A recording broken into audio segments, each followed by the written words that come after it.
is, but Just the old show. yeah. And I still. I'll be going up there. I think you did go. Good to go. You're not in the camera, but yeah. Oh, I gotta get Hit it. All right. Well, thanks everyone for coming today. It's one of our first joint events in between Ottawa Civic Tech and Speculative Futures Ottawa. Thank you. So we have a small little panel here to talk about kind of where we see the future of Canada coming in, or the future of the world coming in. So we're very excited about the panel. So let Louise actually here from Speculative Futures introduce the panel in just a moment. I did just want to say, if you guys need any Wi-Fi, you'll see up here on the walls that the Wi-Fi is listed up here. So do feel free to connect and use that.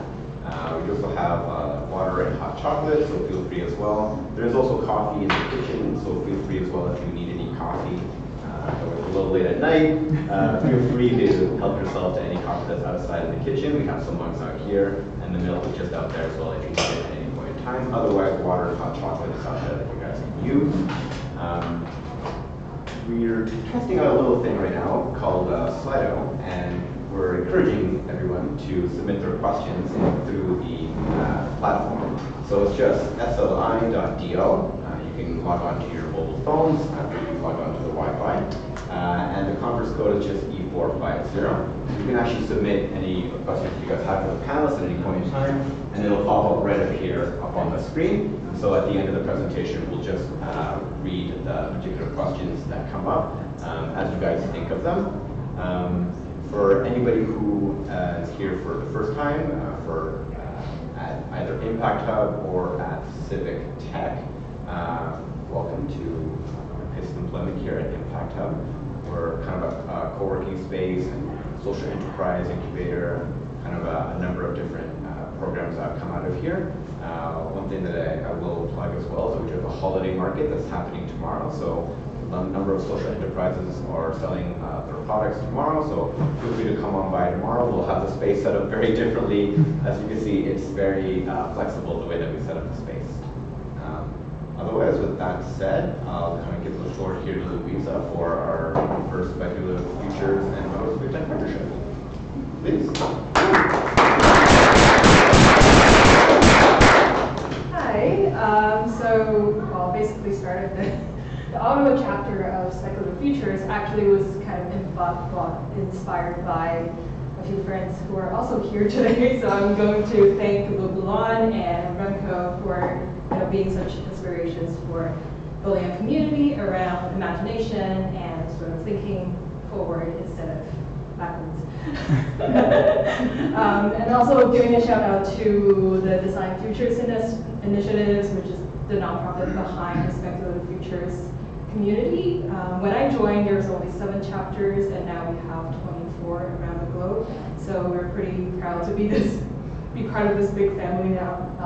So we are actually probably the first chapter to partner with other meetups to have an actual joint event, which the two themes of the two meetups emerge. So I'm pretty excited for it. As you can see, feel free to follow and you have these. And remember to submit your questions. If you have questions similar to others, just thumbs up and we can pick the ones with more votes. So joining us today is Remco from Art Engine. He's awkwardly taking a seat. So Remco is the managing director of Art Engine, Ottawa's Lab for Creative Technology. A graduate of Utrecht University? Yeah, sure. Of the Arts and Creative Media program. He has focused his practice on technologically mediated interaction design. As a culture producer, he has organized a variety of exhibitions, festivals, including the Electric Fields Festival and Maker Fair Ottawa. He has a strong interest in innovation in arts, both at the individual level. And then we have Natalie from ISEC, which is Innovation, Science, and Economic Development Canada. She's born and raised in the GTA area, and she is a undergraduate from University of Toronto and has a degree in strategic foresight and innovation from OCAD. As a social innovator, she has worked on post-war development with the Asia Foundation and has worked as community manager of co-working spaces for digital tech entrepreneurs in Bangalore, India, and Toronto, Canada. These days, she's a federal public servant working for the Government of Canada on digital innovation. Her passion for social innovation persists. She was the global ambassador at the 2018 Unleashed Global Innovation Summit in Singapore.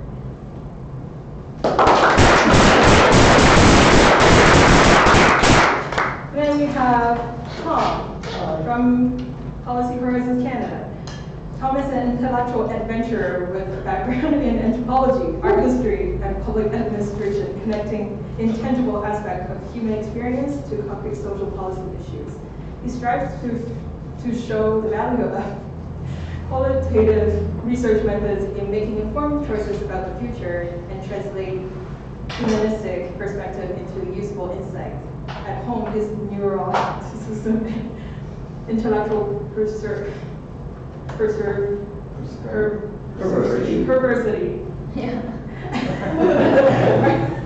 are seen in his passion for textile crafts, bad television, great movies, and books on aesthetics, social theory, and cultural history.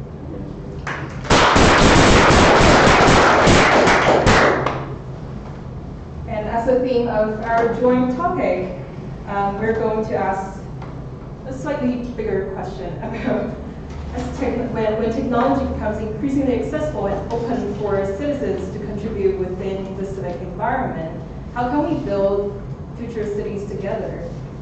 And what's the role of creativity and imagination in the context of civic tech and policy design? What are the narratives we are creating for our shared futures as we develop technologies that are for the public good? And how will the environment we live in shape new technologies and vice versa? So let's start. So first of all, I just want to ask you a sort of like work-related question, all of you. In your line of work, what are the questions? Well, what are the scenarios where people get foresight, futures, design, and things related to imagining the future wrong?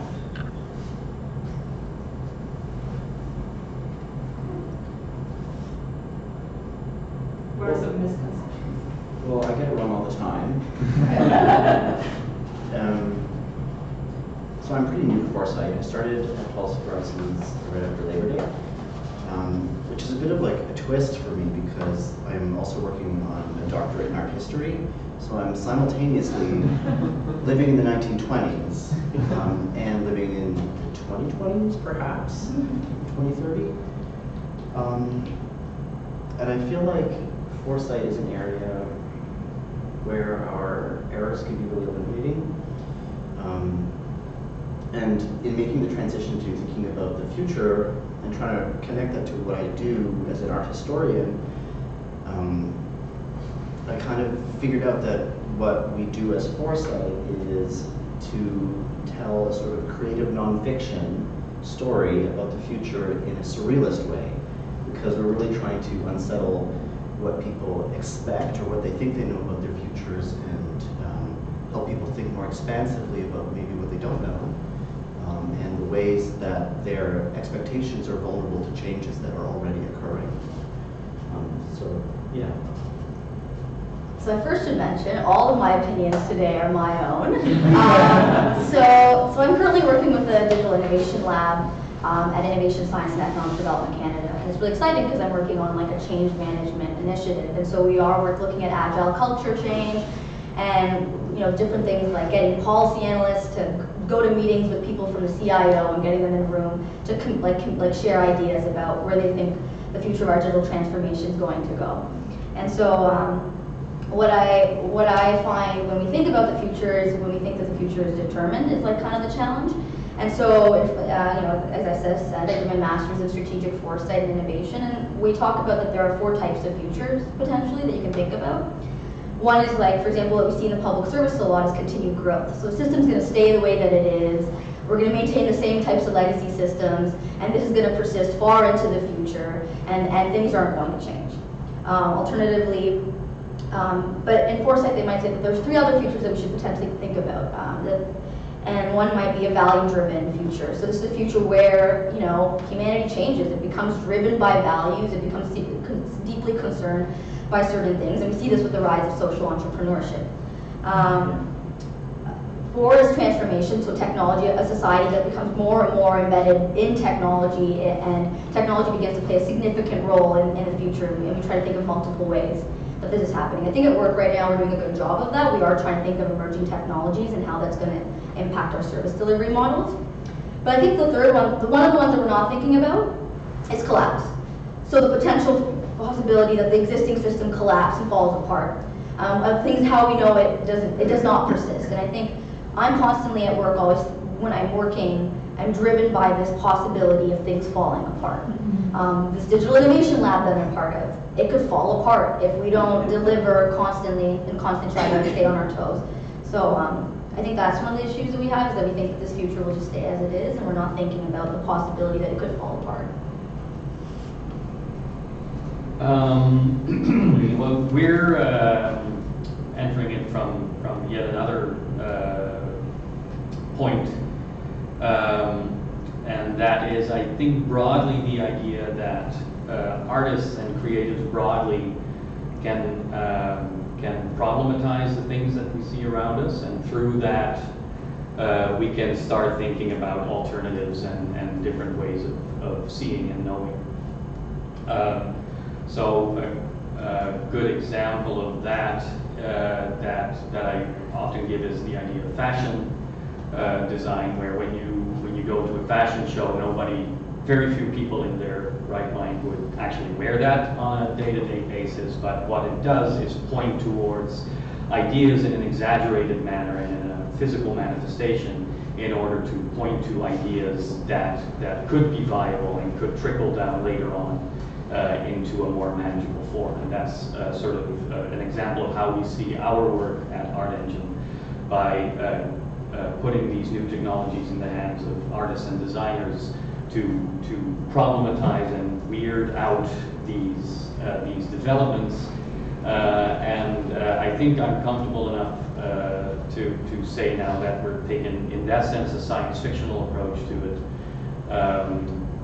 From the idea that writers like Doris Lessing have said that all science fiction is social fiction, that we can look at these ideas as another sci-fi writer said, to test the limits of the possible by going into a little bit into the impossible. And that's how we see our future working. So you focus on the point of science fiction, and a lot of companies, especially the bigger ones, for example, Nike, Boeing, Ford, they're starting to use futures thinking to build worlds that are potentially better. We don't know if it's going to be better. But with that trend happening, how do you see fiction and working with science and facts and things that we are currently researching? How does that help? How would that help people visualize what's not yet happening?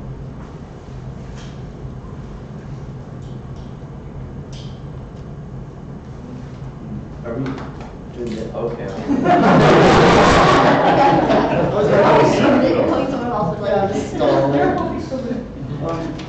One thing I stumbled on a couple weeks ago was a website called The Art of Future Warfare. I don't know if anyone else has seen it, but it's, I think it's sponsored by the military in the United States, but it's a project where people are using visual arts and using creative fiction to imagine different future scenarios based on changes that are happening today. And it just really struck me that it was exciting and interesting that an organization that we tend to see as risk averse, even if they're technologically innovative, sees a strategic value in working on fiction.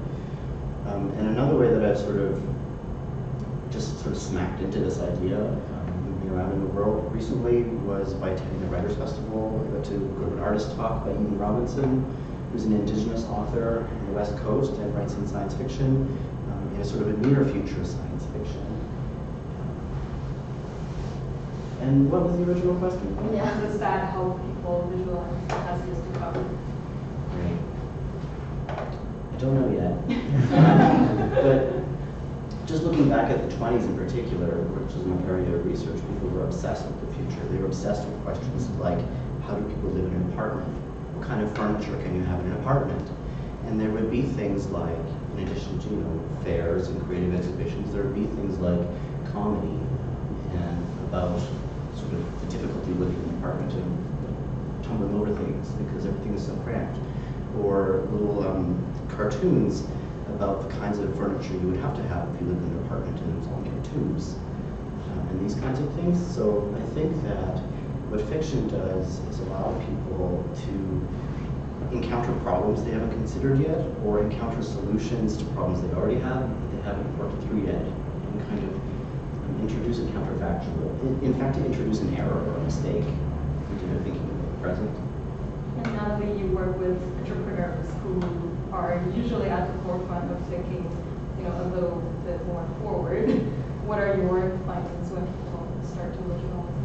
Well, I think that's what I like about working with entrepreneurs, because they represent sort of emerging trends of like various whatever they're building and working on, and then they usually have like early adopters.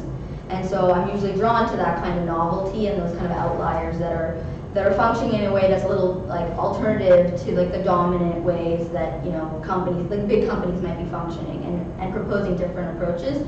I'm always fascinated by seeing these small companies that end up growing and getting bigger, that come up with so when I was working as a co-working space as a community manager in Toronto and in Bangalore, India, it was fascinating to see companies come in as two people with an idea, a novel idea, and then grow into something bigger or get some funding and do something differently. But also to answer your question about like fiction and stuff, it's like I think that it allows people to explore like different cultural narratives potentially, and travel beyond these boundaries that might exist in their pre-existing circumstance. And then going back to entrepreneurs, I think they do a good job of kind of challenging that things like that we've already figured it all out, that there isn't something new to be created, and they're usually the ones who are bold enough to like take a risk and follow a new idea. So for my work is identifying those kind of entrepreneurs now. So for example, when I got into the public sector, what I felt was missing amongst entrepreneurs is they're not thinking about their impact and how that affects the nation, and they're not thinking about their impact and how that affects the globe. And then you have policymakers who are thinking about those things, and I kept thinking, how do I get these people in the same room? And now the work that I do allows me to like take people that can take risks, and those who are kind of, it's a lot harder for them to take risks, to kind of bring them together and allow them to imagine alternative possibilities. Remco, you work with artists, which is sort of on the far end of taking risk, and what are your findings when you are getting inspired by world building and in turn building your own versions of the world? It can be the thing with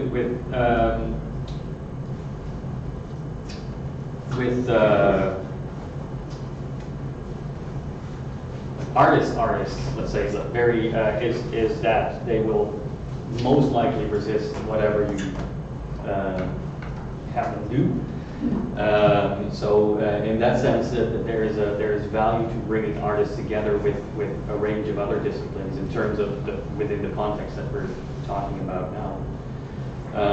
But I think in terms of fiction and world building and artists, the idea of creating aspirational narratives is something that is can be an important part of the mix that we're all talking about now, which is of course something that fiction, but a lot of art excels at.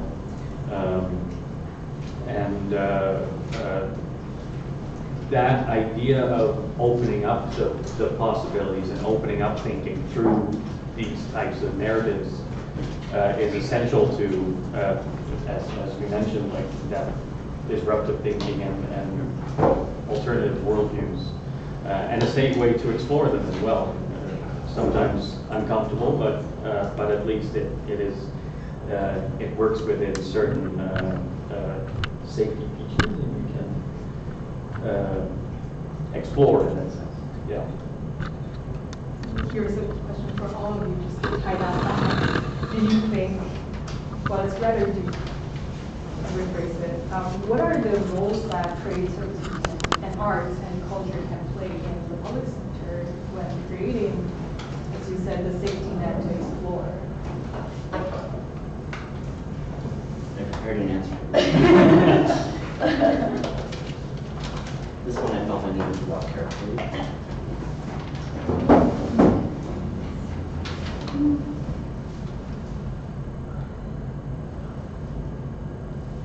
Yes, my first note. This is something I'm still working out in my professional practice. And in a way, I'm not really sure how much space there is for creativity once it comes to making policy decisions. I think definitely there could be a bigger role of creativity than we often allow ourselves to have as policy decision makers. But I feel we've earned our reputation for risk aversion in a lot of ways, and we're held to a very high standard of public accountability and responsibility for results. So I really think that in terms of an expansive or broad creativity, it needs to happen in the space of civil discourse and in civic culture. I don't think it really makes sense to sort of, and nobody would do this anyway, like it doesn't actually make sense. Nobody's waiting for the government to use creativity and culture and arts in their policy decision making. They do it before us, they go ahead of us. And I really think that's appropriate in this case. And I think the real benefit of that is that it enables a kind of civil discourse that can charge ahead of practicality, that can charge ahead of fact, and is not rooted in what problems do we currently have, or what problems could we have, or would we like to have, or would we really worry that we might have in the future.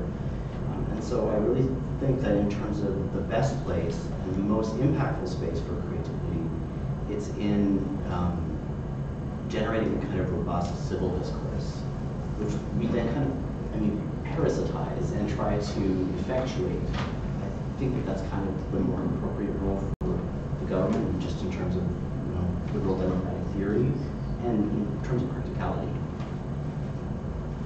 So it's interesting, I did my political science degree at U of T, but then when I finally did get into the public sector, it was after doing a master's in strategic foresight and innovation at OCAD, which is Ontario College of Art and Design, which is like Canada's largest art school. So it was interesting when I decided to do this program. I asked them, okay, like I knew that I wanted to get into the public service, but I wanted to do this program. I was like, what are some opportunities available to me? And they said, well, the federal government's opening up a lot of innovation labs, and this is a possibility that could come out of this program. And I remember hesitating about going to an art school to go into public policy. And I remember reading up OCAD, and I was like, doesn't really rate like McGill or Queens, and I'm like, really, OCAD of all places? But the program focused on design thinking and looking at applying design thinking to public policy. And what design thinking, proposes is this idea of like, so people always ask me, like, oh, are you a visual designer? Can you do some graphic designs? I'm like, no. What design thinking proposes is like participatory design. So this idea of when you're building a product or a program or a service, moving away from this expert perspective and moving more towards getting more participants who might potentially use the end product or stakeholders that might be involved in that product or program and engaging them. But it also proposes something else. It's saying, let's move away from empirical data kind of approach, which is like looking at the quantifying data as a means of making decisions, and moving more towards this idea of design in the sense of create participatory processes that allow people to kind of propose things that don't have to be from facts. And it doesn't have to be based on things that already exist.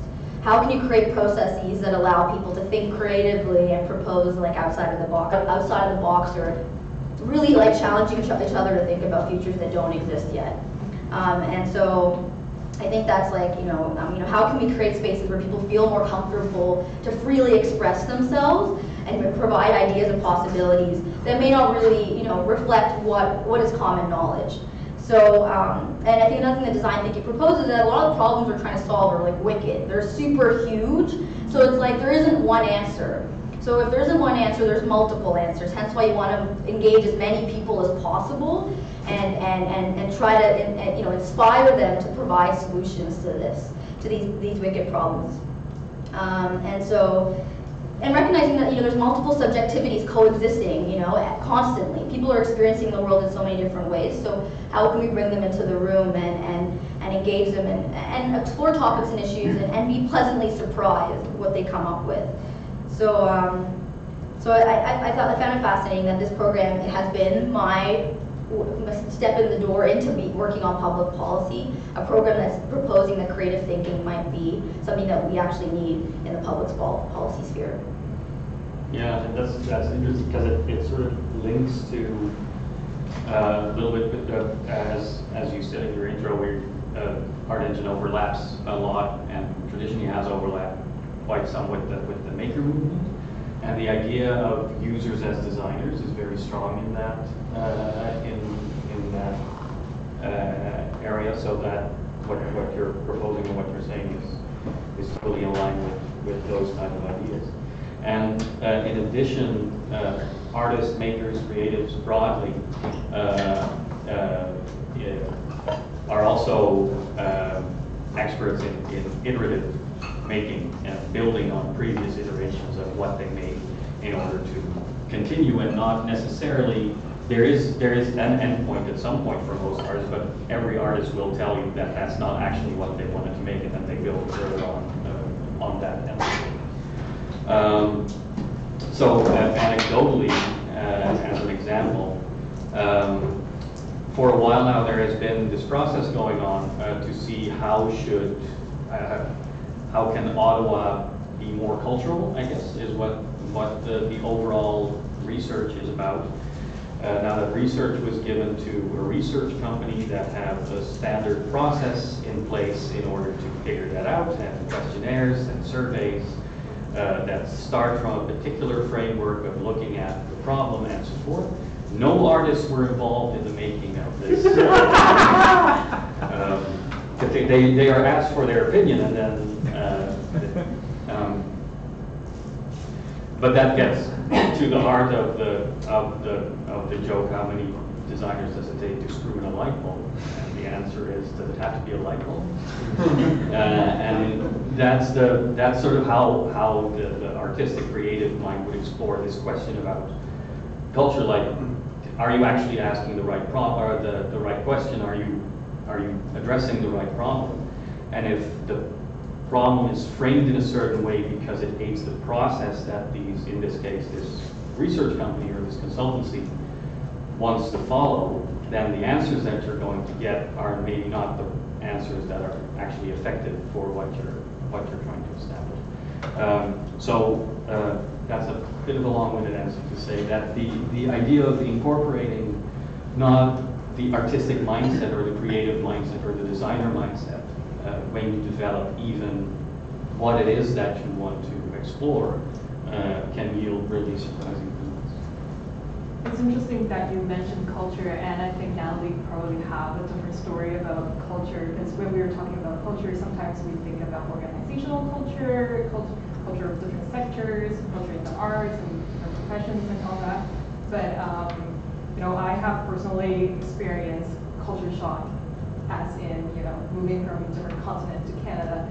And in your experience working with entrepreneurs in India and working with entrepreneurs here in Canada, do you see culture playing a role in sort of this creative process and seeing the future as? Well, so it was interesting. I relocated so I was born and raised in Toronto, but then I relocated to South Asia in 2012, and then ended up in India in 2013, and was there in 2014, where I was working with the team as an IDEX Accelerator Fellow. We were working on launching co-working facilities in Bangalore, India. Bangalore, India is super westernized. It's like the Silicon Valley. It's considered the Silicon Valley of India. So it's super westernized, and it's like pretty young. It's a young community, and the entrepreneurship scene is like, it's very like exuberant. Like, it was very exciting to be there because people were super excited to be starting their own businesses. So for me, what was interesting observing the scene, like what was emerging in India, is that, you know, a lot of these people that were starting companies were leaving jobs at like Google and Facebook and Microsoft, who had opened head offices in India and hadn't predicted that what it would cause is that a lot of people would go get jobs there, and then it would inspire them to actually go start their own businesses. And so it had spurred this huge like boom of like people, like the startup energy. And it was fascinating watching sort of like American companies and the relationships that they had built in India. And if you read about it, there's a lot of like the IT, like when you look at digital technology, like there's this relationship between like hiring talent from India. So when I think about like multiple cultures as Canadians, I think about our connections to multiple places in the world. And I'm always fascinated by the possibility of if we fostered these connections from wherever we're from. So my family's from Sri Lanka, and we have a pretty thriving IT scene there as well. And I keep thinking about IT because that's the kind of stuff I'm thinking about, digital transformation. You know, and maintain those relationships, you know, how could that impact the Canadian market? How could that expand the Canadian market, but also how might it expand, you know, our Canadian talent pool? And when we think about culture, I do see that there's sort of culture seems to be pretty consistent. Like from my experience at urban centers, there seems to be a certain like when I was in India, there's big digital tech transformation stuff. I come back to Canada and I start my job in the public service, and everyone's talking about digital tech transformation stuff, right? So that's kind of what I noticed. So, but I do think that there is a possibility as Canadians for us to produce really interesting products if we did connect better with places in the world that we might come from. So. One thing I've been thinking about a little bit, and this isn't my own thought, is I was watching a symposium that was held last year at the Winnipeg Art Gallery by the Initiative for Indigenous Futures. And they're one of the co-founders of AbTech, Aboriginal Territories in Cyberspace, Jason Lewis, mentioned that one of the things that Canada's missing out on currently is the perspective that Indigenous people can bring to digital futures. And I've been thinking about things like the kinds of ethical challenges and questions and legal challenges and questions that come up with AI and the ways that work is distributed over networks, that communications technologies bring together networks and produce effects in the world without there being anyone you can really identify as the author or the cause of that effect. And like in Western social theory, some kind of advanced thinkers are coming around to grapple with those questions in terms of like assemblages and new materialisms. But in order to get there through like Western social theory and political philosophy, they're citing people like Spinoza and Deleuze, people who are like famously impenetrable. But here in Canada, we have Indigenous people. I'm not Indigenous, and I can't speak from a place of expertise about Indigenous traditional knowledges, but they're living traditions with a deep history in thinking about relationships and connectedness, and thinking ecologically about networks of relationships that include non-human actors. More and more, that's the reality we live in. Our devices are more and more like agents, they're more and more like people in our lives, and the kinds of relationships we have with people that are transacted over technology are partial. And so at the same time as the sort of personhood of devices is emerging, the personhood of people that we connect with transactionally is receding a little bit. And so they have all of these cultural and intellectual and legal and ethical tools for thinking about the kinds of relationships that we're developing, that we're very poorly equipped to think about in terms of the kind of political or ethical philosophy based in Enlightenment thought. Yeah, definitely. It's completely echo of what you're saying, but we had a symposium maybe a year ago about arts and artificial intelligence. And our first panel was with two Indigenous artists, Jackson Two Bears from now Edmonton, I think, and Suzanne Kite from Montreal. And they were talking exactly in that sense, like if we talk about AI, we first have to talk about cosmology and what is actually introduced into even the programming of these technologies without people really being aware of what biases are inherent in these technologies just by their very design and pedagogy as well, what type of learnings go before that point. So that was a really powerful conversation and we were happy that we started the rest of the conversation with that particular one. And then I think that Canada is,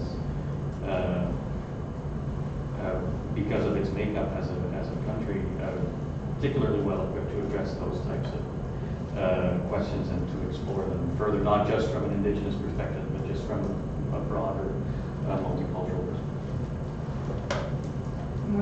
So when I think of Indigenous culture, I think of cultures of very long history, and cultures of very long history have very different contexts in their languages and how they address things and how they construct their world, basically. But when we talk about computation, it's mostly in English. Not to say, well, maybe there are people who experimented with other languages, but mostly commonly used language is primarily English. How do you see, so if we're to imagine new ways of computing, how do you see this adoption of other languages or using other languages as the base of programming would affect the way that we build technology? So I'm not a computer scientist. I don't understand punch cards. So I'm well behind in terms of the nuts and bolts of programming. But one of the artists who was on this panel from the 2017 Initiative for Indigenous Futures Symposium was an Indigenous person from Hawaii who was talking about one of his projects, which was to create a coding language in the Indigenous Hawaiian language, which was connected to his art practice of creating environments that critique the colonial perspective on Indigenous landscapes, because he's noting that games that he would play would be set in Oahu, where he's from, would have his landscapes, but would have a relationship to them that reaffirmed the sort of United States military occupation of Indigenous territories, and then also quite a colonial perspective on them. So he actually sees coding in his own language as being part of a critical practice. And the other thing that has kind of passed through my field of view recently with respect to that was a really great presentation by Julio Valdez, who works for the National Research Commission. He was talking about how his lab is using AI to process information so that people can manipulate it in a tactile and visual way, which got me thinking about the relationship between coding and propositional language and this entirely new relationship, which kind of moves the idea of coding and the exploration and manipulation of data toward choreography, and in fact away from language totally, which made me think that there could be really productive ways of interacting with information that kind of sidestep the question of it's the language of articulation. But all of that could be just like, because I don't know anything about coding.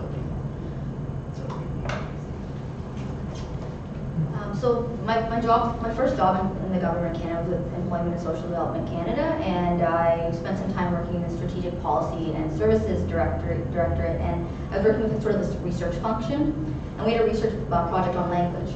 So what our job was implement the service policy in the department, which is to make services digital. And so they asked us to do a research project on language.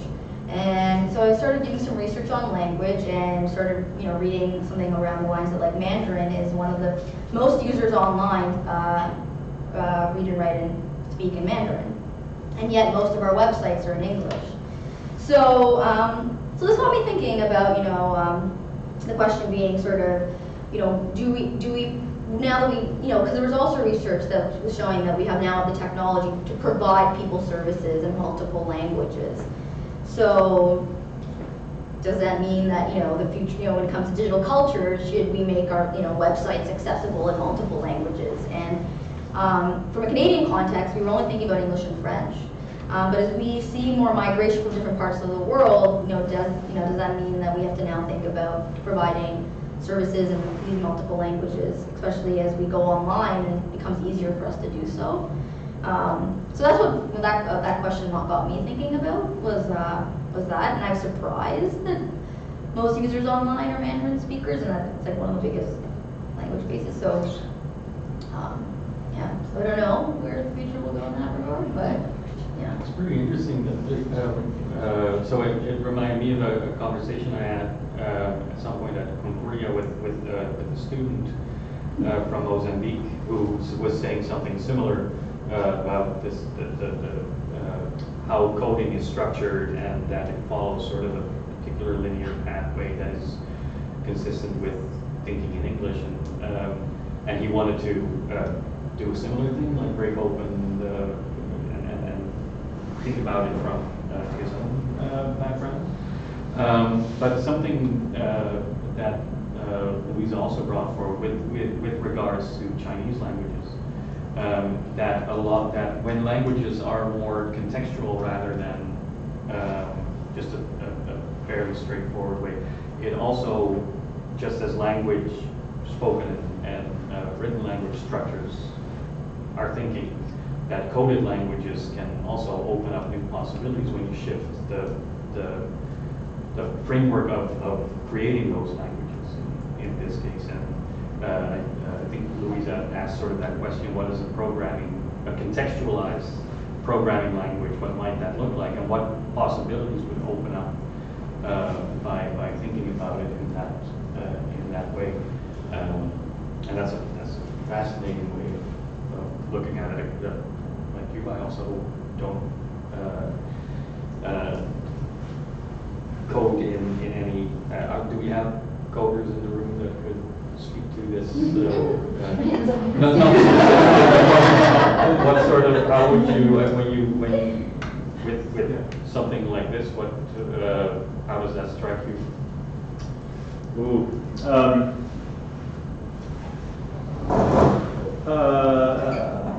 That's I'm not sure, because like you think in like these the different languages, but there's very much rooted in English.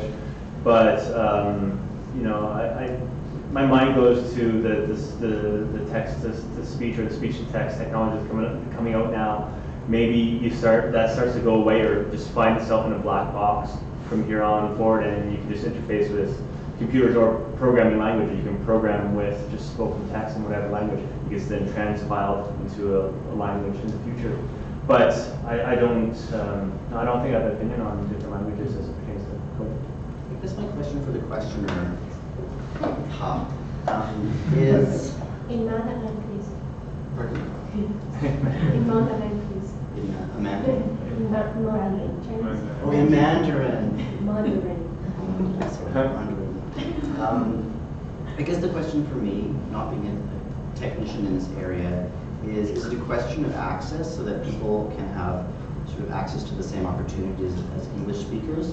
Or is it a question of the kinds of propositions that you need to make to write code? Because it strikes me that the kinds of propositions you need to write code are probably not a lot like natural English speech in any case, but are more like the sort of syntax of analytical logic. But that could, is there anybody who could be educated in that regard? There's a wonderful McLuhan-esque writer who's dead now, comes from Europe, called Wilhelm Flusser. And he's got a great book called The Writing of the Future. And basically he says no. He says the future is programmed. And it's true. You take out your phone, we don't think of it as programming, but when you set up an app, you're actually enacting a programming thing. And as we start thinking of the digital environment now becomes a ubiquitous virtual screen in which we are not coding, but programming, right? And as we enact with AI, our AI assistants will be going through the atmosphere of data and pulling together patterns that we've asked it to pull together. And so the future of this, and because I think you're right? Coding right now as it stands is formal systems of logic. And we know that they're inconsistent, right? There's always a paradox in that. And we also know they're incomplete. Gödel's incompleteness. So you can't prove the axioms of a formal system from within the formal system. So I think when we think of language, we have to think that language and culture are also technologies. They allowed us to encode learnings through memes instead of genes. Changed us who we are. And as we enact in a digital environment, we are all programmers, right? We are all using, indirectly these tools, just as a pen, no one single person can make a pencil, right? You can't dig the iron to make the little metal so we are technology dependent beings, dependent on built environments, no matter if you're a hunter-gatherer or, living in the space station.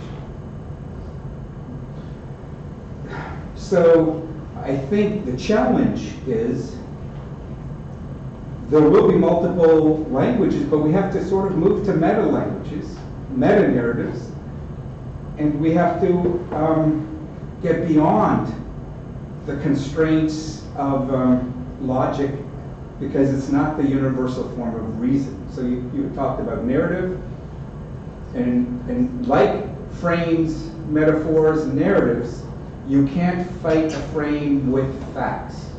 You can only fight a frame with another frame. So science has taught us about multiple lines of evidence, and our challenge now is to approach all things with multiple ways of reasoning, bringing new narratives, new metaphors, our AI assistants bringing new patterns, and that's beyond the reach of reason. Sorry, I had to let that out. But the folks on the internet want to know who you are. John Verdun. John Verdun? Verdun. D-O-N. So I think we have another commenter. Yeah, what struck me about what you were saying was that access. Is it a question of access? And I absolutely think that it is.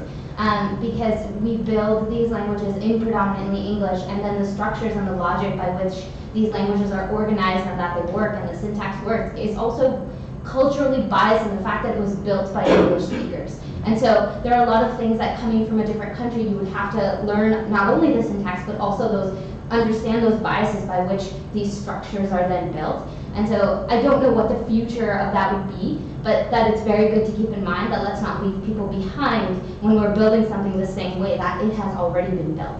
And so thinking about what would programming be if it wasn't what it is now? Because what it is now is deeply embedded in English.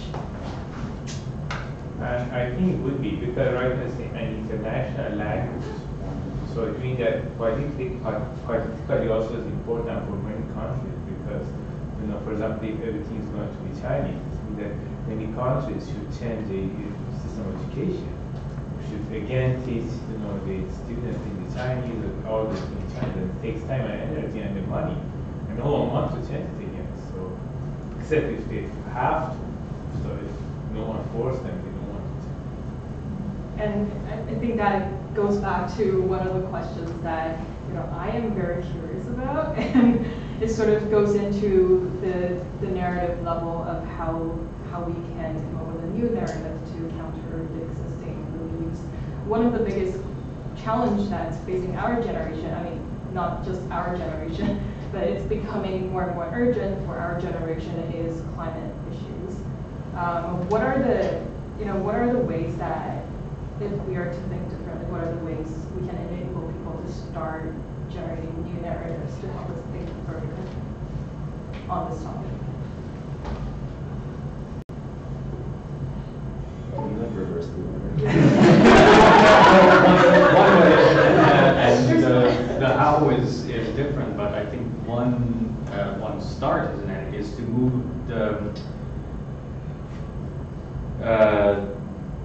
the idea that technology will then save us in some form or another, and when that creates new problems, then a new technology will It's that story of the mouse, and then you get a cat to get rid of the mouse, and then a dog to get rid of the cat, and so forth.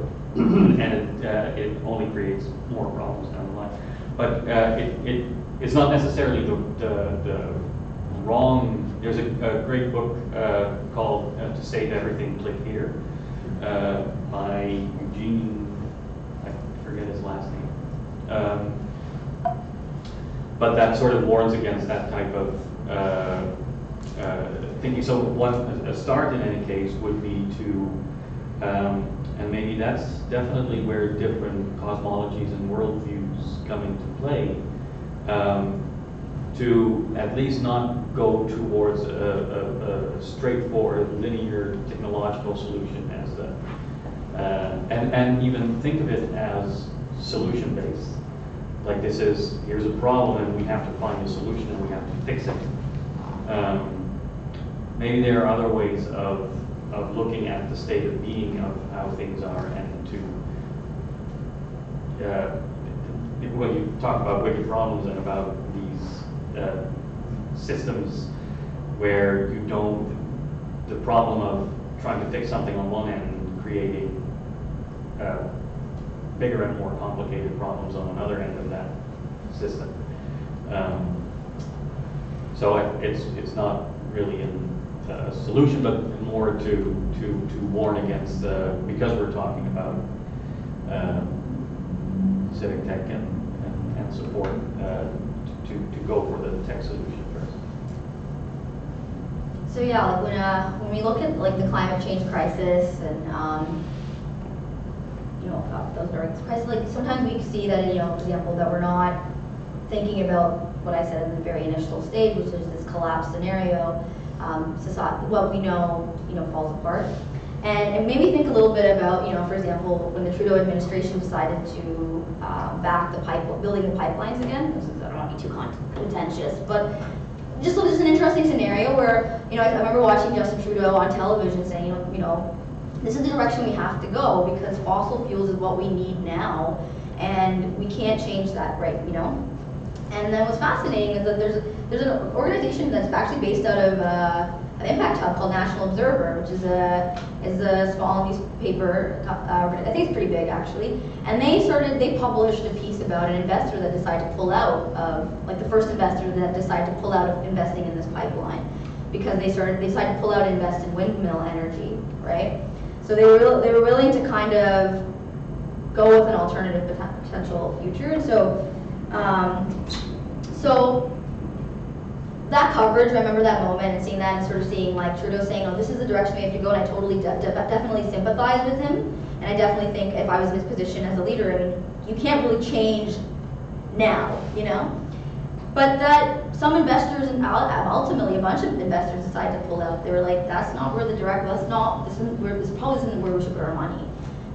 They started to propose a different future, maybe where windmill energy is going to be the sort of the direction. So I think for citizens, what we have to do is continue to play the role of providing these alternative options for the public sector, Sometimes with the public sector, I feel like they're in a situation which is like, it's huge, right? You can't just steer the ship in a completely new direction, but for entrepreneurs and civic tech entrepreneurs, there's a possibility of bringing in these alternative possibilities when we see with like electrical vehicles and clean technology. Like we have a clean tech hub at our department, which is observing all these different companies that are proposing different possibilities. And I'm going to plug a thing that we're working on, like Innovative Solutions Canada, which is looking at the government of Canada puts out challenges that they're currently facing that are mandate related. So Environment Canada has been putting out a lot of stuff about plastic.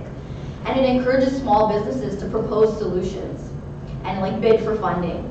So it's kind of this new experiment funding to kind of inspire like small businesses to step up to the plate, come up with solutions, propose alternative possibilities that the public sector may not have thought of.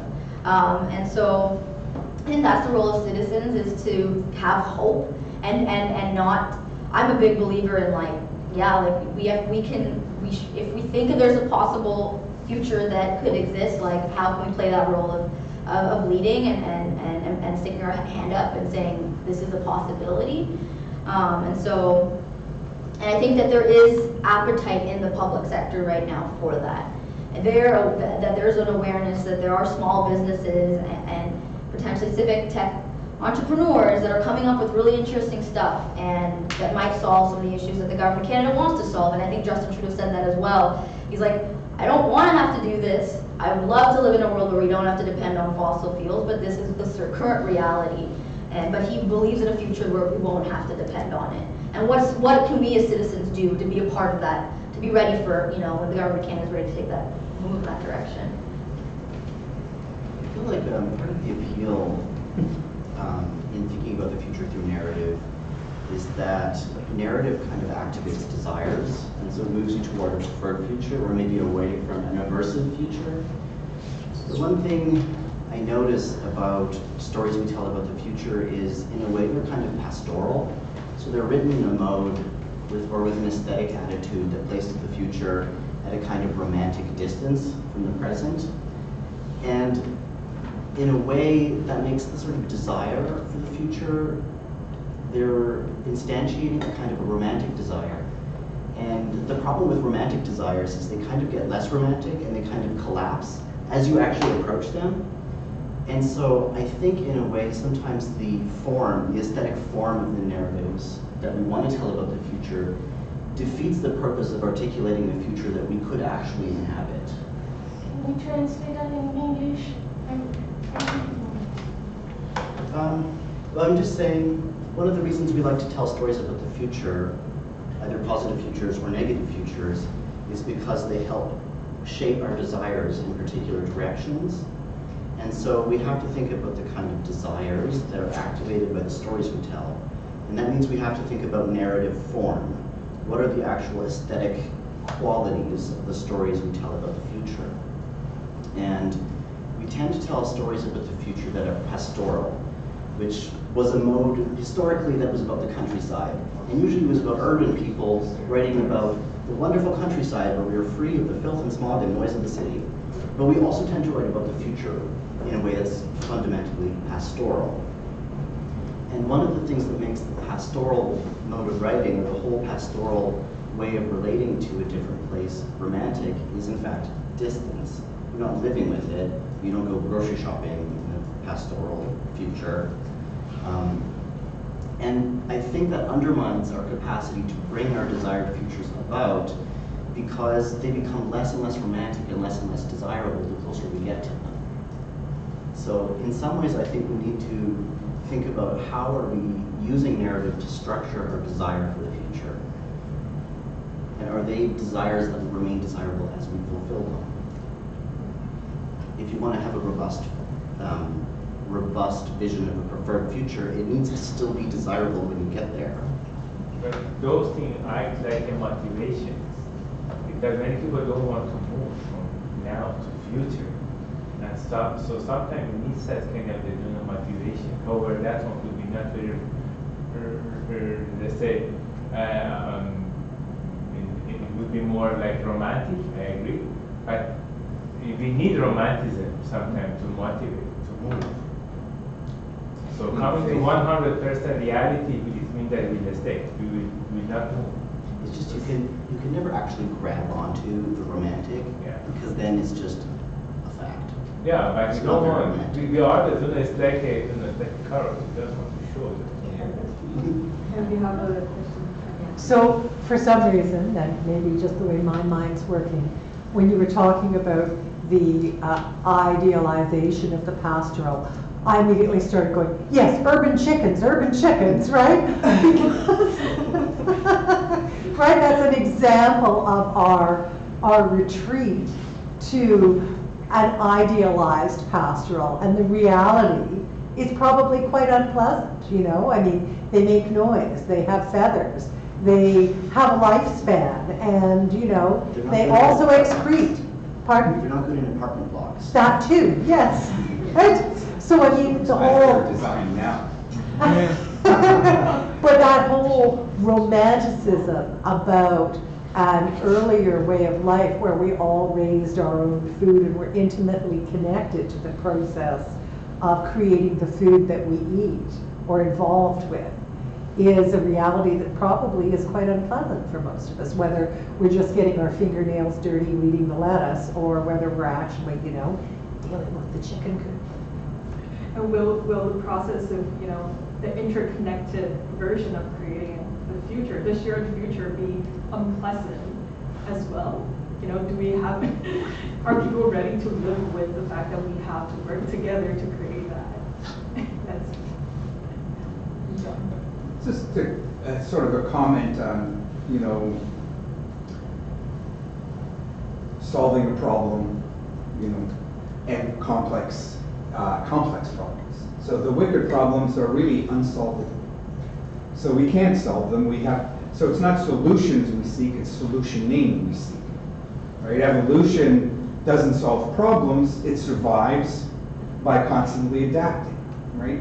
So I think a wonderful, really accessible history called An Alternative History of the 20th Century by John Higgs talks about how the 20th century has shattered every pillar of certainty that existed in the pre-modern world and modern world.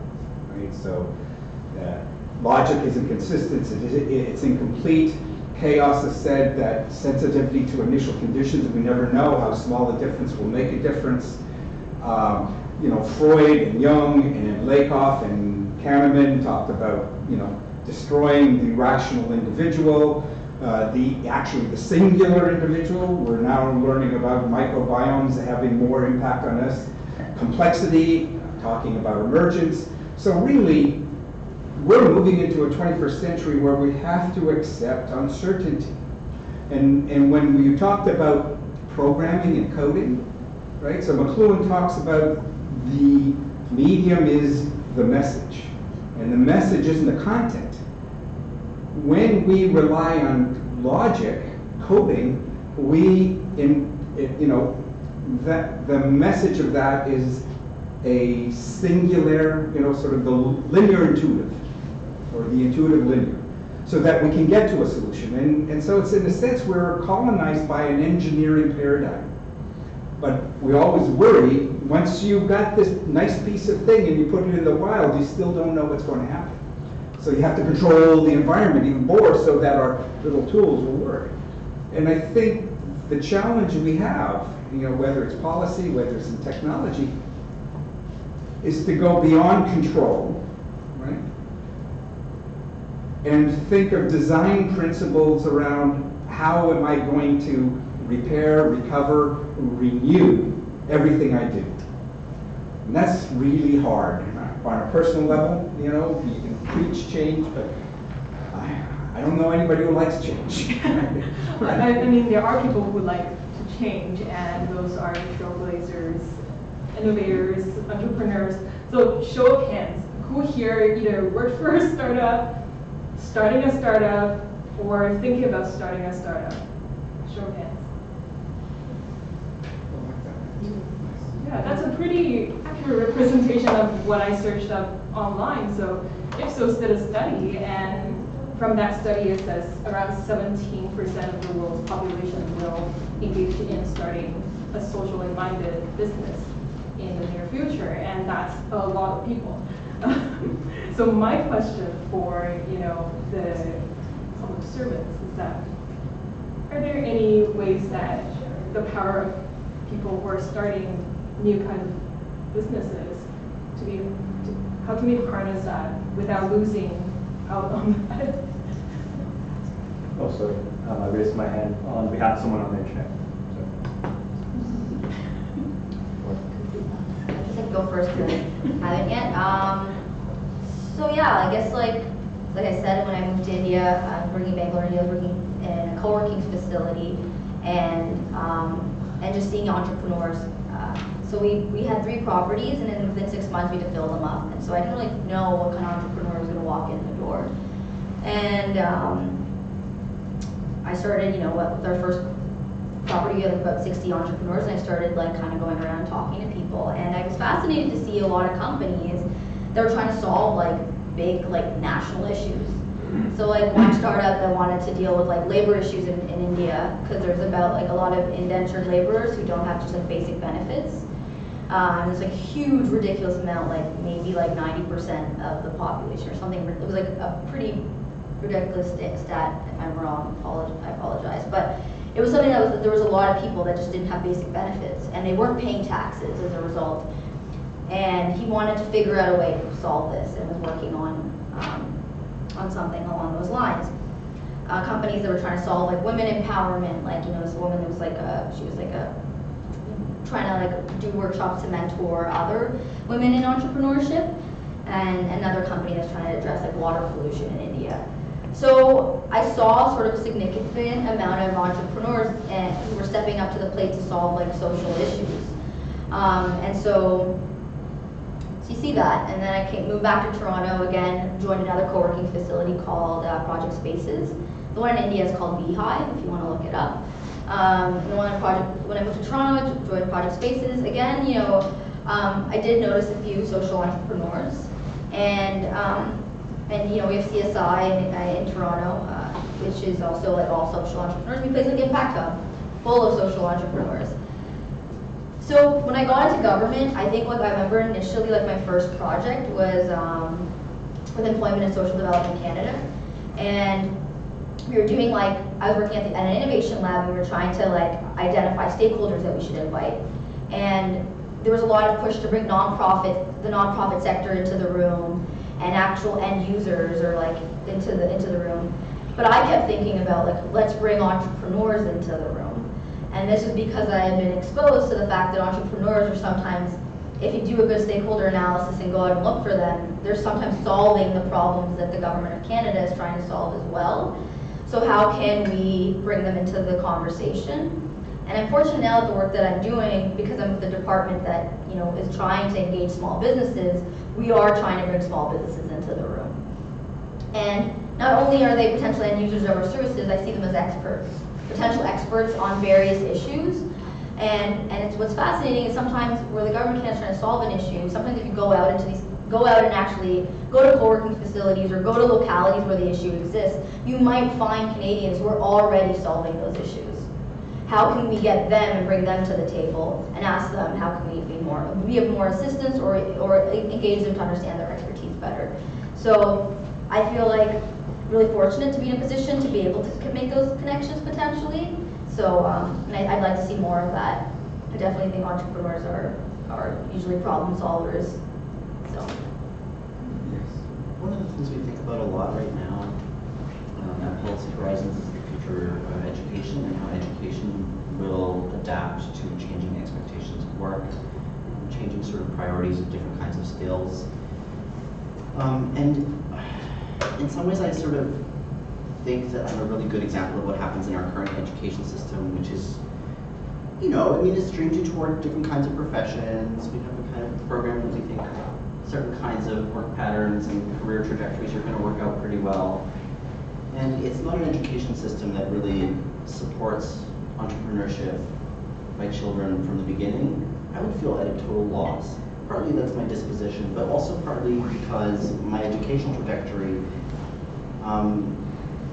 hasn't given me a lot of experience in the kinds of work that entrepreneurs do, even just the kind of practical work like establishing connections with people, figuring out what resources you need, who you need to talk to, that kind of thing.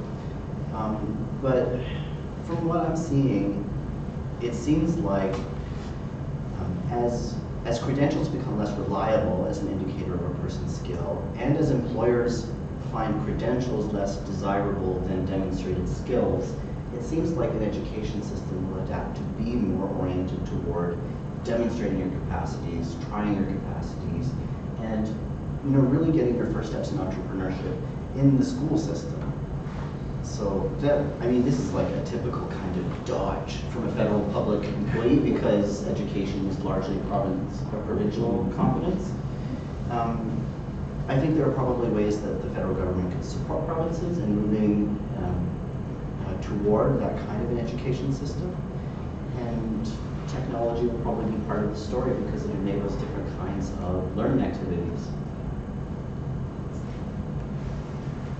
That would require new ways of organizing and new models, and a wide variety of models to accommodate those, rather than one So how can we work towards a plurality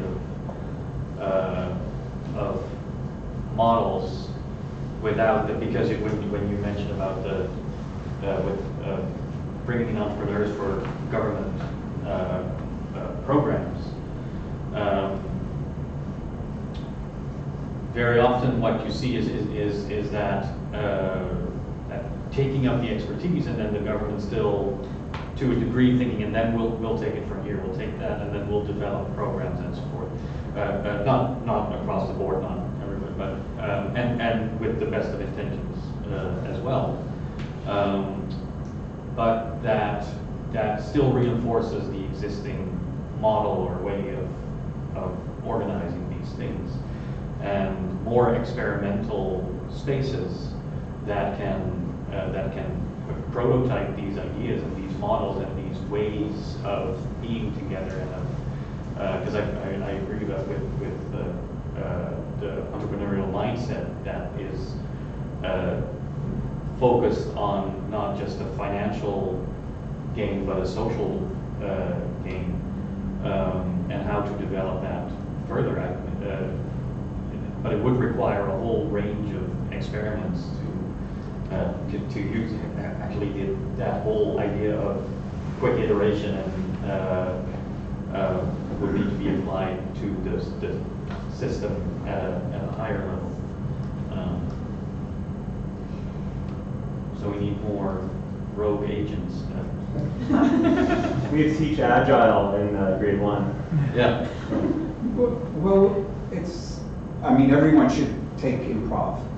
You know, everyone should, to become comfortable with the uncertain. But there isn't just one skill. An entrepreneur by themselves can't do anything.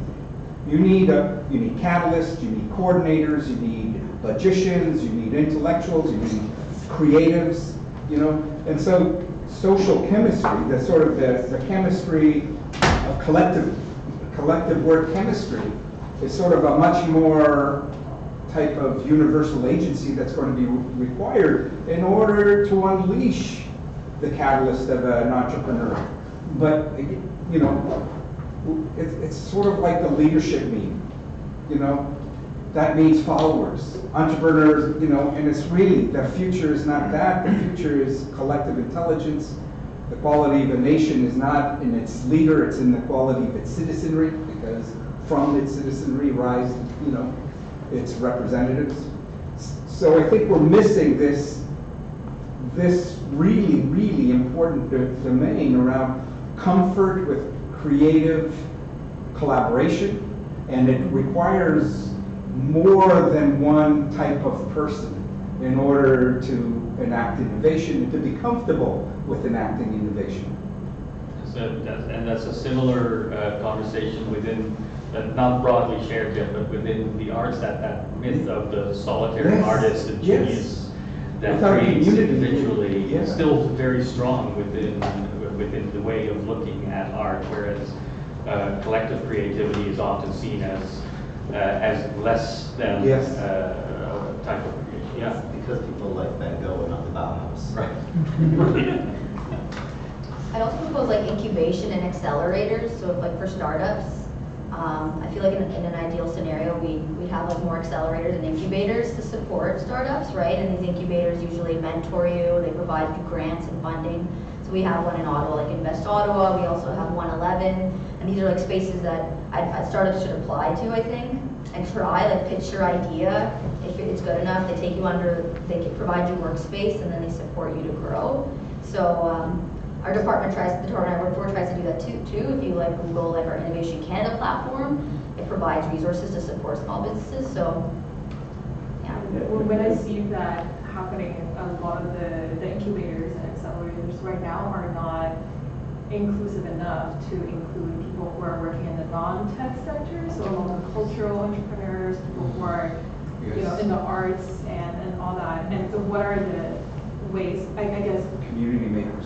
I guess that opens up to the next chapter of this, which is opening up the floor to people. You know, what are the ways that the civic-minded people can start making change, can start using whatever that they are an expert in to help the nation grow. So I wanted to ask, because I just read an interview with this guy, I guess night before last. Anyone ever heard of an artist called Jason DeCaries Taylor? He is an artist who somehow ended up, I guess to make a living, working as a diver in the Bahamas and various other places.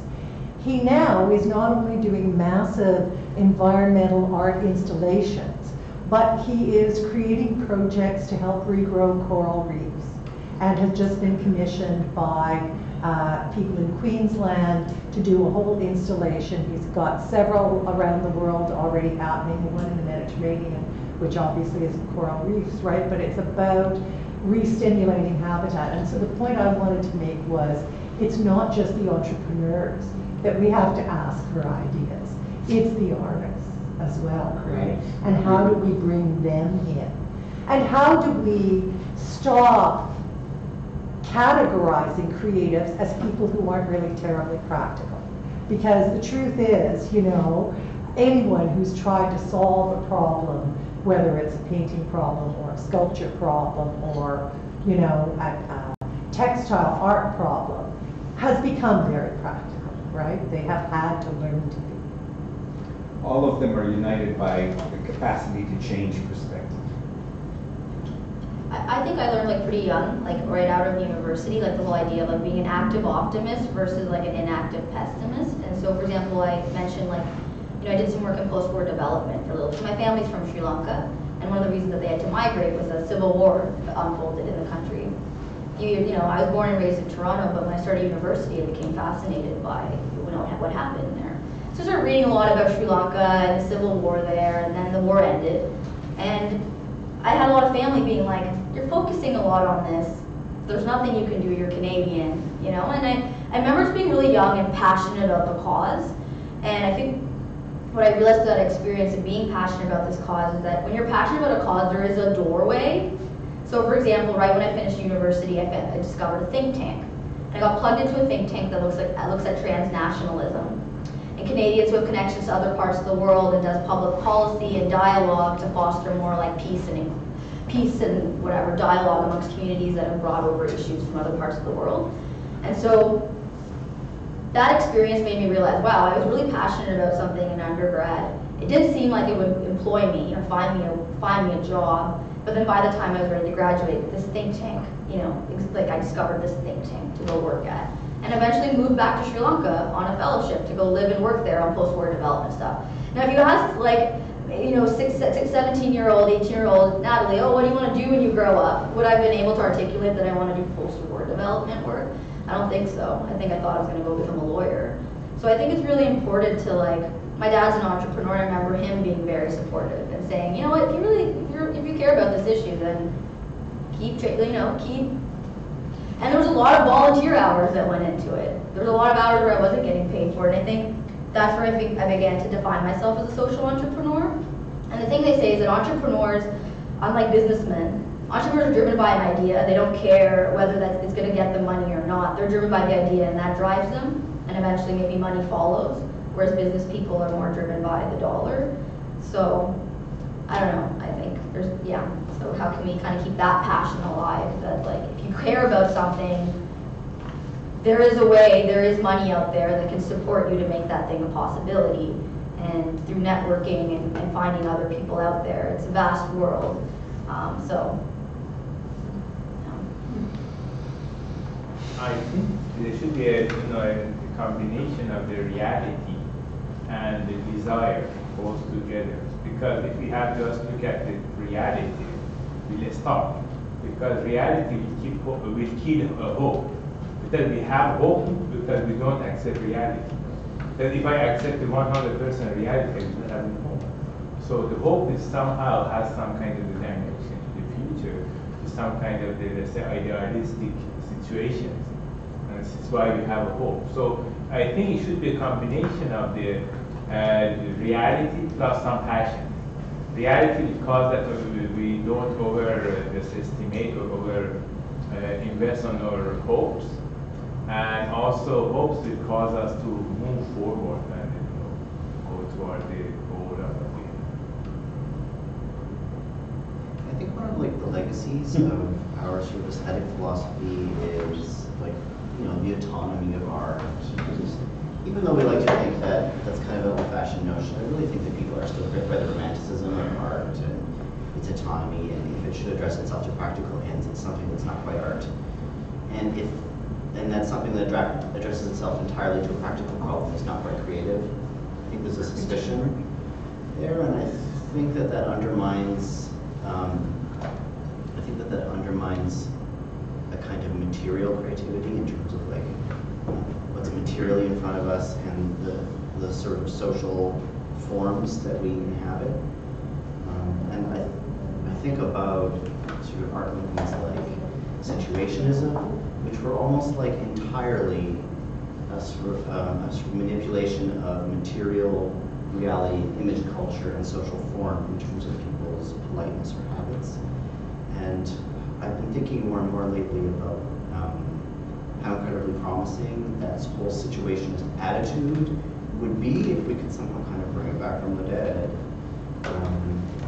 Yeah, I'm not sure though what kind of an environment would support that sort of exploration of material problems and social formations, because it's just a fact that very few people can afford to dedicate themselves to that without thinking about work.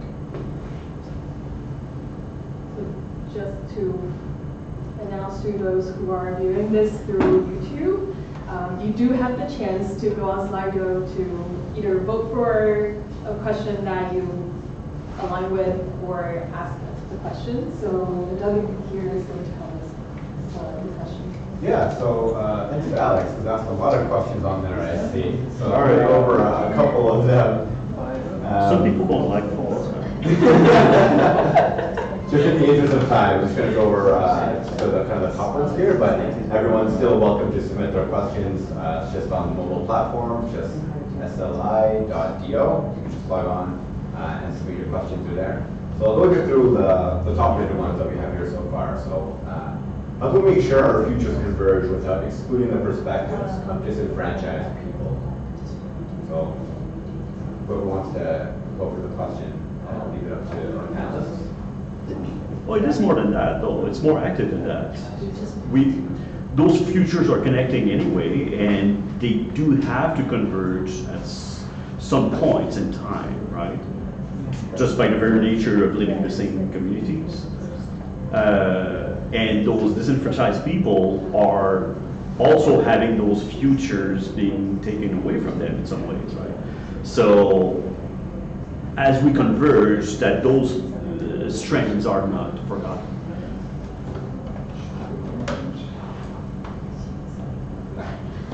So my work in participatory design is always really interesting because when I host a session and people show up, and you start, you know, I'm always fascinated by the talent that does walk through the door, and I think what it is that really challenging ourselves to really listen to each other and like get to know one another.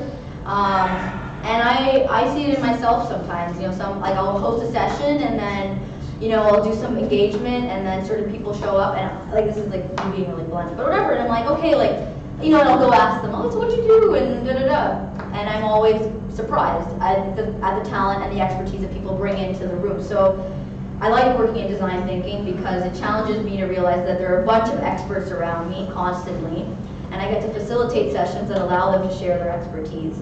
And so I think that's like waking up, you know, the whole like, how do we wake up to realize that there's like so much intelligence around us, and that intelligence is revealed when we ask the right questions and engage people in the conversation. So, I mean, all I can hope for is that my work allows me to continue to open the door more and bring more different types of perspectives to the table. And learn along the way as well, and challenge my own like perspective of who deserves to be at the table and who has expertise to share.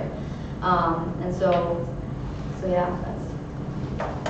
Yeah, it's a deliberate effort, and I think that especially when you're in an organizational setting, that you almost have a responsibility to look at that and to sort of try to first disorganize and then reorganize along different lines. So, but it's a deliberate effort.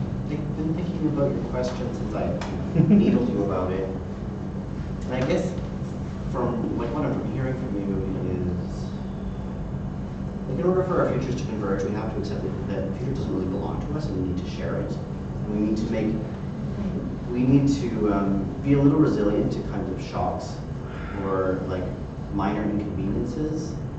And like in a way, this is kind of like an old-fashioned notion because it means we need to show a bit of forbearance to other people's priorities, their projects, their preferences, their irritating habits, and realize that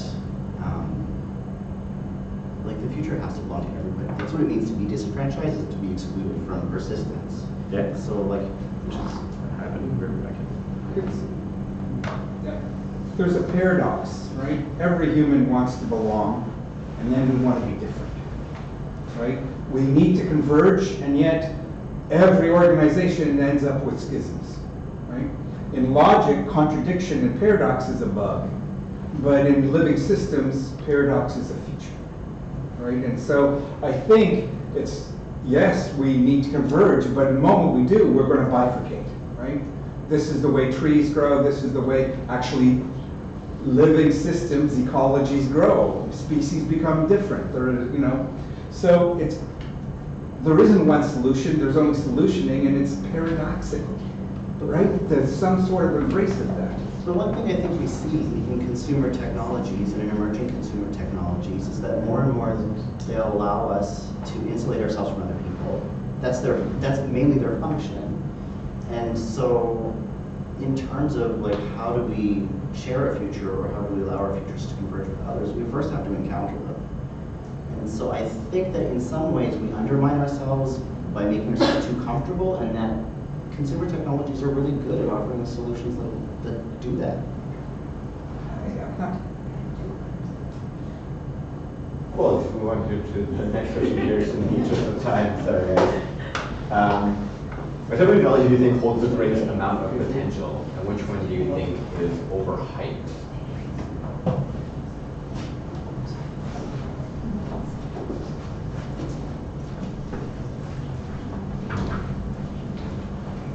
I'm really into AR. Augmented reality. I'm really looking forward to mixed reality in particular. One of the perspectives that I bring with me as an art historian and as an anthropologist is that social reality is a mixed reality, and what mixed reality technologies and platforms allow us to do is bring a kind of objectivity to the meanings that we bring to places that we interact with, like the actual physical built environment and urban spaces. So I think that it could be really transformative in how people engage with the public and how people engage with each other. And just to finish off so that other people have a chance, I was thinking, well, how would a mixed reality social media platform differ from the kinds of social media platforms we know now? Right now, on a social media platform, if you want your message to reach someone, it would be connected in some way through some kind of social network. So that's a particular kind of connection. But with mixed reality, you can be connected to people through places and by leaving your mark on the world. And that's a really different mode of connecting with people. Yeah, no, I definitely, like, I was thinking like public space and physical space, and like, how do we take the virtual and bring it into the, like, Meetup kind of does that, where people, this virtual community unfolds in person, right? And so I think that there, when we think about taking a very digitally centric approach to everything, I think that loses touch with the fact that not everybody has access to the resources that they need to be able to function in a digitally savvy place. Like I sat as an advisor for a conference on digital access, and we looked at just, a lot of the presentations were on like, Canadians that can't afford like basic things like a computer and a mobile phone, and that there are Canadians who don't have access to internet or basic digital literacy, and they exist. And so we take a very like tech focus to delivering services to Canadians. We might be leaving people behind. So we do need a balance of both, and I definitely agree.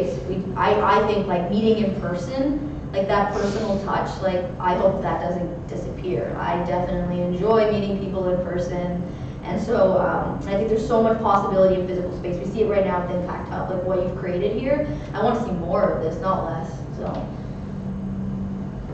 Yeah. I'm also interested in, or we're excited at the moment about biotechnology, and then particularly, again, how it intersects with the maker ideas and with artist ideas to work with, as we said earlier, with non-general. There's some really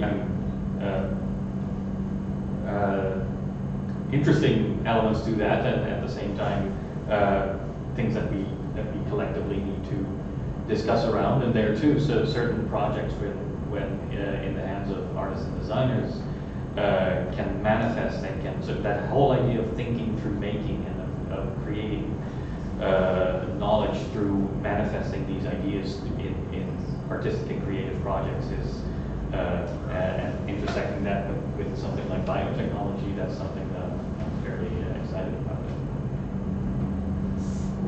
We'll ask one more question, I guess. I guess we can just start. That was the plus. What was the minus? The overhyped part. That was the things you like. What's the overhyped part? That question. There's two questions. Two part of that question. Okay, let's just do the overhyped part. Yeah, just in the instance that we'll make that the last part then. It's an overhyped technology that we think is getting too much. Also AR and MR. Yeah, my answer was literally just like the idea of taking everything and putting it online. Like we can do everything online. You don't need cashiers. I love cashiers. You know, I still go to the cashier. I hate going to the machine, right? So like things like that, where it's like technology can replace everything. We don't need humans to do things anymore, kind of thing, where you don't need that personal touch. I'm still the kind of person who likes to call a call center. Like, you know, I'm not like, oh, I just want to do it all on my own on an app. So how can we maintain that personal touch when there's a lot of just like, let's make everything technology. That's kind of what I think is the big hype right now. It's like, yeah, so. I was going to say blockchain, but it's probably because I don't understand it. Overhyped. Although there was unfortunately, I've been reading a number of articles and small books about how the more perverse side of that technology, again, without understanding it properly, but the excesses on the one hand and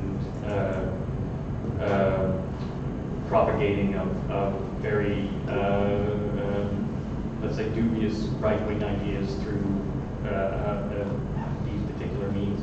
But then we get into the whole point of any technology can be turned against civilized people, I guess, if the, yeah. Okay, so I think it's time to. I think John had something to add, maybe. Right. Did you have behind that? You know, it's just this, I like talking to cashiers too, and I also like talking to women. But do they like their job? Do they like working 8 hours a day, getting minimum wage behind the counter? I know some really wonderful cashiers. I shop at the local place every day, and I really do like them. But they can't wait to get out of there. So, you know, and I too, because we're urban, because the world is becoming urban, and according to one satellite study, 80% of the world is already urban, right? When you unify all the different measures of what urban and rural is, that's inevitably, you know, so I think part and parcel of this problem is that we need the narrative of the atomistic, isolated, selfish individual was vital at a certain part, broke us away from our tribal nature, but it's flawed. And so the new narrative has got to be the social self, responsible autonomy, networked individualism, right?